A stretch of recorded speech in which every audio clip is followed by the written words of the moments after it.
वर्तमान समय में रागांग का जो स्वरूप है वो मध्यकाल में या पहले जो भी ग्रंथों में वर्णन हुआ उससे सर्वथा भिन्न है। यहाँ तक कि पंडित शारंगदेव कृत संगीत रत्नाकर से भी उन्होंने जो रागांग के बारे में बताया उससे सर्वथा भिन्न है। मैं राग की बात करूँ तो राग जो है वो उसमें विशिष्ट स्वरों यानी स्वरों के विशिष्ट स्वरूप को, या हम कहें कि शुद्ध और विकृत स्वरों के मेल से एक विशिष्ट स्वरूप तैयार होता है, वो राग को एक स्वरूप देता है। यानी कि जैसे मैं कहूँ कि राग भैरव की बात करती हूँ तो राग भैरव में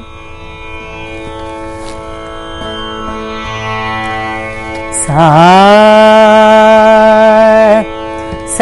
गा म रे सा गा म दा प ग म रे सा। तो इसका मतलब राग भैरव में ऋषभ और धैवत कोमल है।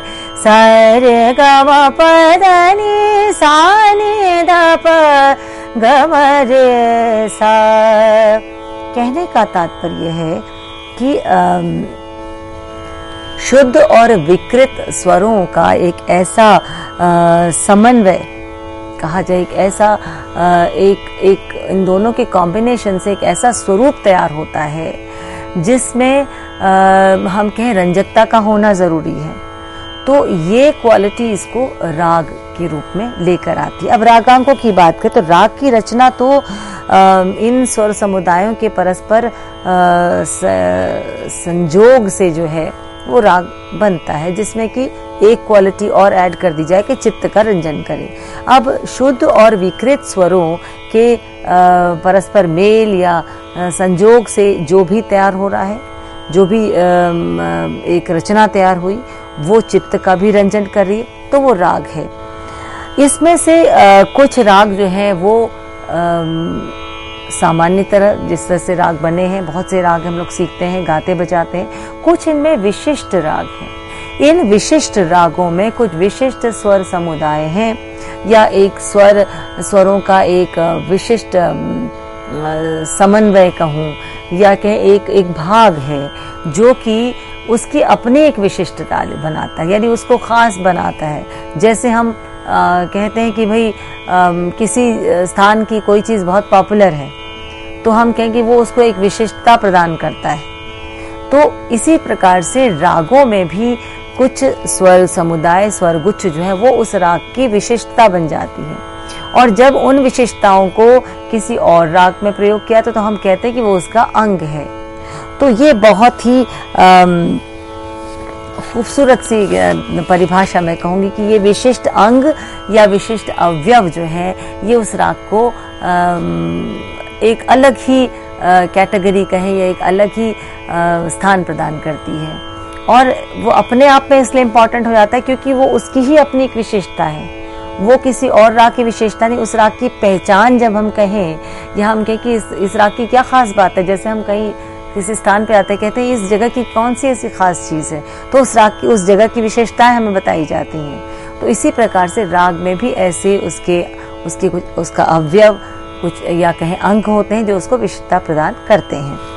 तो ये जो अंगों की बात करते हैं ये ही शास्त्रीय संगीत की एक कहें विशेषता है जो कि हमारे उत्तर भारतीय शास्त्रीय संगीत में ही दिखाई देती है। हम जब हिंदुस्तानी शास्त्रीय संगीत की बात कहें तो उसमें ये एक फीचर कहें, ऐसी एक विशिष्टता है जो उसको हर बार एक नए रूप में सामने प्रस्तुत करता है। जब राग निर्माण की भी हम बात करें तो हम कोई नए राग को सुनते हैं या कभी कोई नया राग जब निर्माण किया जाता है उसको जब गाया बजाया जाता है तो वहाँ पर जो संगीत का विद्यार्थी है या संगीत के जो मर्मज्ञ हैं वो ये ढूंढते हैं कि इसमें कौन कौन से अंग आ रहे हैं, ये किस चीज़ के कॉम्बिनेशन से बना है। तो उसमें वो कहते हैं इस राग में ये अंग इस राग से आया, इसमें दूसरे राग का भी अंग प्रयोग हो रहा है, इसमें तीसरे राग का भी अंग प्रयोग हो रहा है।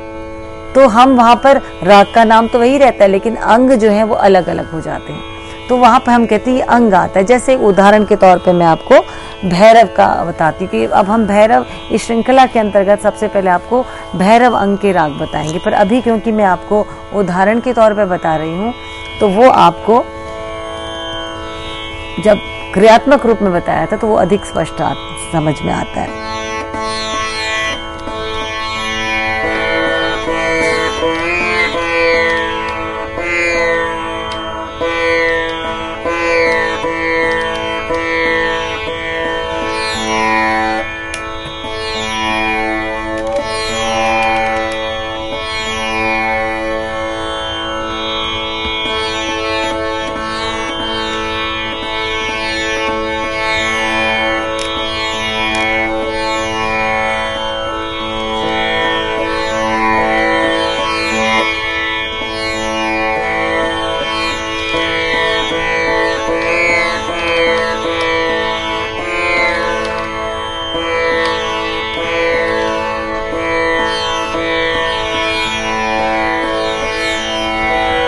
अब देखिए भैरव की जब बात करते हैं, भैरव हम राग के तौर पे देखें तो भैरव कैसे गाया जाएगा? सा रे गा मा पा नी सा सा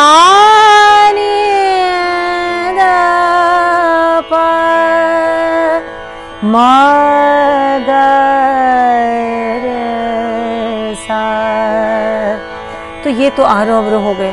अब इस राग की खासियत मुख्य अंग जो है वो क्या है? ग म द प। एक तो ये अंग ग म रे सा। तो ये दो अंग जो हैं, ये दो स्वर समुदाय, स्वर गुच्छे जो हैं बहुत ही महत्वपूर्ण है। भैरव की बंदिश गाते हैं तो देखिए ये पूरी तरह से सामने दिखाई देते हैं। और फिर हम उदाहरण के तौर पे दूसरे रागों पर भी जाएंगे जिसमें कि इस प्रकार के का भैरव अंग का प्रयोग हुआ है। जागो मोहन प्यार आरे जागो मोहन प्यार आरे सावरी सूरत मोरे मन भावे सावरी सूरत मोरे मन भावे सुंदर श्याम हमारे जागो मोहन प्यार आरे गम दादा पर ग गम रे सा ध द सा द रे सा जागो मोहन प्यार जागो। अब भैरव राग जब गाया जाएगा जागो जागो मोहन प्यार जागो जागो मोहन प्यार आरे जागो मोहन प्यार। अब इसमें आप देखिए सा ग म द प ग म रे सा द द सा द रे सा ग ग म रे सा जागो मोहन प्यार। अब चाहे ये बंदिश ले लें चाहे हम दूसरी बंदिश लें, धा धा दिन दिन धा दिन अनहद नाद अंतर गूंजे अनहद नाद अंतर गूंजे आहत नाद ताको प्रकाश आहत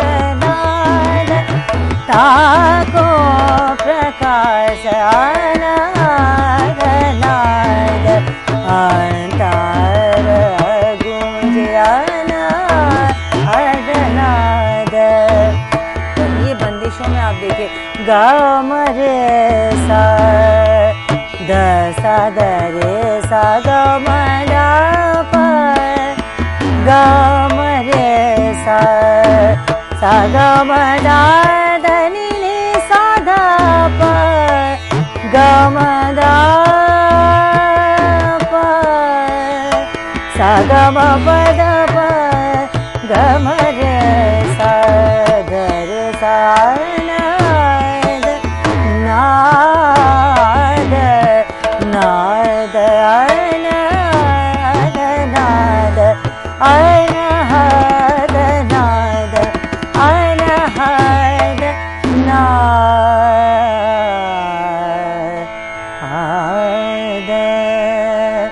तो राग भैरव जो है वो एक ऐसा राग है या उन रागों में से है जिसकी अपनी ये जो विशिष्टताएं हैं, जो विशिष्ट अंग है, ये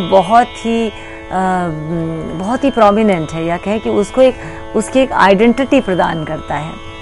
तो इस राग में हमने देखा कि सा ग म रे सा ऋषभ का कोमल होना, सा ध धैवत का भी कोमल होना, ग म द प, तो इस प्रकार से ऋषभ धैवत दोनों का कोमल होना। और ये जो फ्रेजेस मैंने आपको बताई, जो स्वर समुदाय बताए, इनका प्रयोग होना, ये बहुत ही मेन फीचर या मुख्य अवयव या मुख्य अंग है। अब यदि यही अंग किसी दूसरे राग में प्रयोग होता है तो कैसे बनता है? अब जैसे हम भैरव थाट के अंतर्गत हम लेते हैं अहीर भैरव को लेते हैं। राग अहीर भैरव आप लोगों ने बहुत सुना होगा, बहुत खूबसूरत राग है। प्रातःकाल इस राग को गाया जाता है। इस राग में क्या जब पहले हम इसको थोड़ा सा गाकर देखते हैं, फिर देखिए कि इसमें इसके स्वरूप में कहाँ भैरव जैसा कुछ सुनाई दे रहा है या कुछ भैरव की कुछ झलक इसमें आती है। क्योंकि पहले मैं जो आपसे कह रही हूँ सुनाई दे रहा है या झलक आती है, पहले आप उस पर ध्यान दीजिए।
तो अहीर भैरव में क्या है?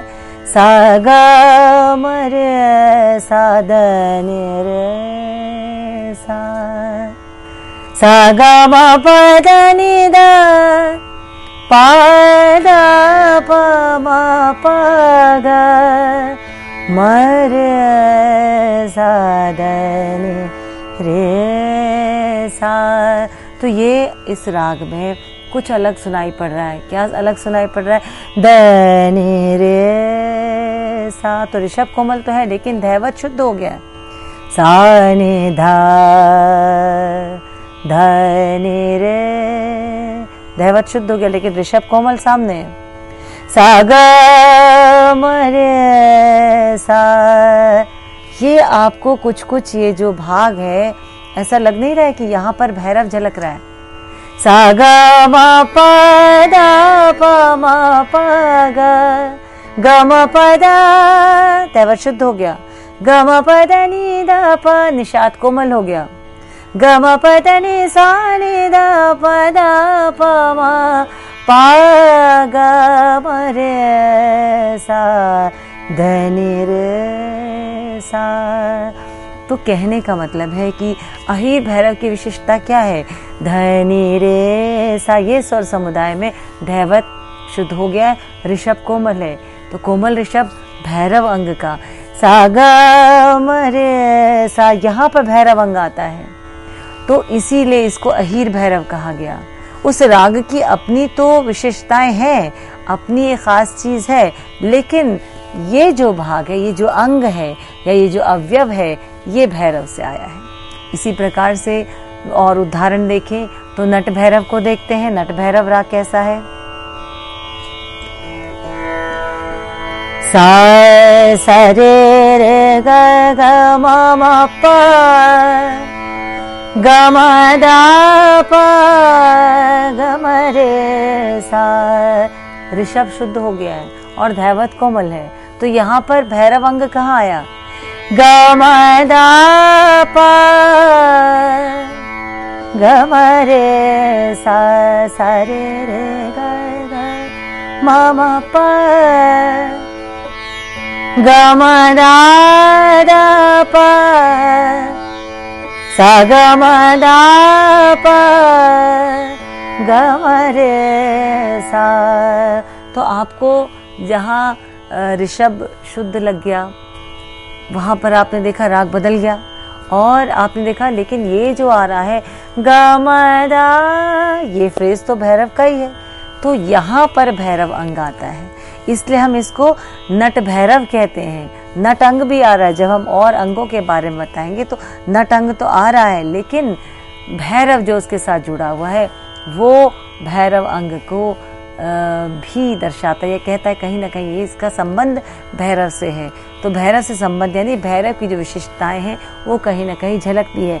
तो हुई ना ये वो बात जब मैंने आपको एक उदाहरण दिया कि एक बालक को देख के हम कहते हैं कि इसका सौंदर्य माँ की तरह है या इसकी नाक अपने पिता की तरह, तो अंग जो है वो आए हैं। तो ये अहीर भैरव जो है, इसमें ये जो भाग आता है गमरेसा, जिसमें कि ऋषभ कोमल है, यहाँ पर आपका भैरव अंग है। और अहीर भैरव की जो भैरव की जो विशेषता है धनी रेसा यानी धैवत को शुद्ध करना, यानी भैरव से वो कैसे अलग है कि इस प्रकार से, या कोमल निषाद का प्रयोग करना, ये उसका एक अपनी उसकी विशिष्टता है।